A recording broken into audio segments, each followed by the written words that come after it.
advantage of these 3 weeks practice. He has mentally, and he's doing a great job in the huddle of getting things called and communicated, and he's fired up to play football. Yeah, I was thinking about this today.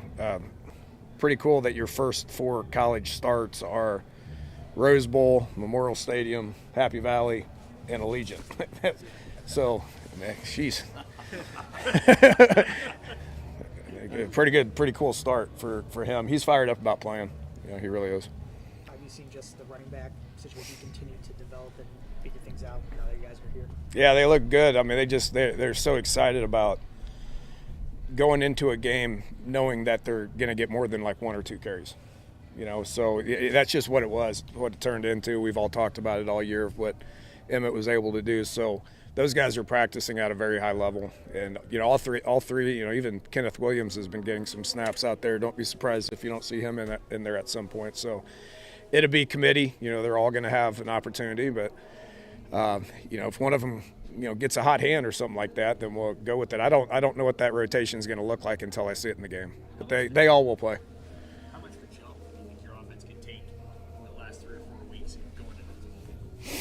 I don't know what to expect. I mean, bowl games are everyone's different. I tell you, this is a first-class bowl game, and we're playing a first-class opponent. And so anytime you're playing on New Year's Eve or New Year's Day, I mean, the opponent's going to be challenging. And so I don't quite know what to expect. I'm excited about the work that we put in, and excited for guys like Tyler Canuck that now he has an opportunity to play more. Quinn Clark has been playing a lot more. All those receivers are rotating right now, but anybody that's been practicing should expect to have an opportunity to go out and play, and I'm excited to see what it looks like. What has Clark done to move up the chart a little bit? Oh, just by how he's been practicing. I mean, like we rested Isaiah, Ja'Cory, Dane early in this process. We rested those guys, and Keelan and Quinn and Cortez took a lot of reps. I mean, obviously those running backs took a lot of reps based on the fact that we had to get those guys ready to go too. So, they've all practiced hard for a month, and now they have an opportunity to go out and play. So I'm excited to see what it looks like. How much has the quarterback discussion happened in the bowl game? How quickly will that come as you have to evaluate the portal and what you want to do beyond this game on Wednesday? I can tell you that it's going to happen quick, just in the conversations. And I ain't having conversations with anybody, but agents are having conversations, and from what we're hearing, it's going to happen. Dominoes are going to fall quick, and so, what it's going to exactly look like, I don't know, but this is the first time we've ever been in this situation. So what is January 2nd going to look like? I'm kind of anxious to see. Do you have a board? I'm not asking for a board, but do you have a ranking of quarterbacks, or is there a group? I'm sure our personnel department does.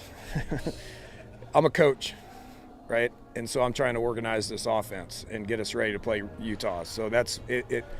Just the world that we live in now, you better have a personnel department that's doing all the work. And so you'd have to ask them. I don't Obviously, know.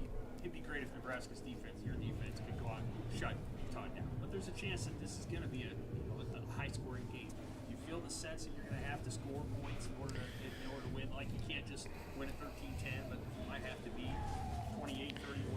I don't know, man. You just look at the games that they've played. I mean, these guys have been scoring a lot of points, right? So, they got all their pieces other than their tackles. I haven't really paid much attention to it. I haven't really watched them offensively, but just looking at the scores, that reminds me of what Big 12 stuff looks like, So, I don't know. It's Big 12, Big 10, so we'll see which direction it goes. Do you feel like if you got to crank your offense up, that I know at times maybe this year you were putting the governor down to ball control, all that, but you feel like that speed, that tempo is there with TJ in this group? Yeah, just based on what the game looks like, honestly. I mean, just, I can't answer that until I get into the game and kind of feel for the game and how it's going. If we're controlling things, we're controlling things. If we're down, then we got to rally, and we'll have the ability to do both. Maybe this goes without saying, but was there a time, once upon a time, did you have a quarterback board? I don't. I mean, when people announce that they're going to get in the portal, you take notice, right? So, I got social media just like everybody else has social media, and when people announce that they're going in, then I'm sure we're going to do our due diligence. So before the portal, did you approach it a lot differently? Yeah, I mean, you're going back to the way things used to be compared to the way things are.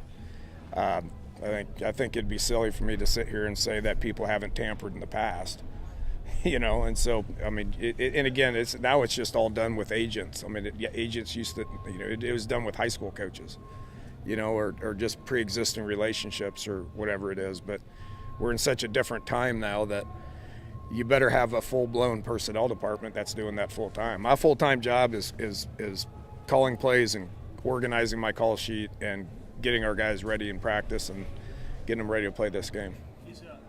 What's tough about Utah's defense? What do you see on film that impresses you and that you guys are going to be challenging? Well, pressure. Their 2 sack leaders are not playing. One with an injury and one has opted out. But even with those guys, getting 3 sacks a game, that's really not the concerning part. It's the pressure part. They do a lot of pressuring, and they're excellent in man coverage. And so we've worked a lot of man coverage stuff. We've worked a lot of pass protection stuff. They do a good job of getting to the quarterback, even if it's not counted as a sack.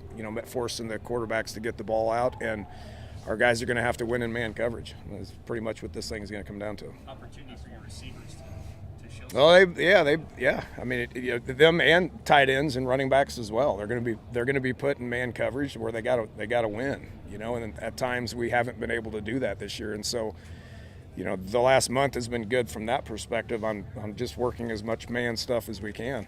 These guys are excellent in man coverage, and they're going to pressure us. We're going to have to get the ball out and get open. All right. Thank y'all. Thank you. Enjoy.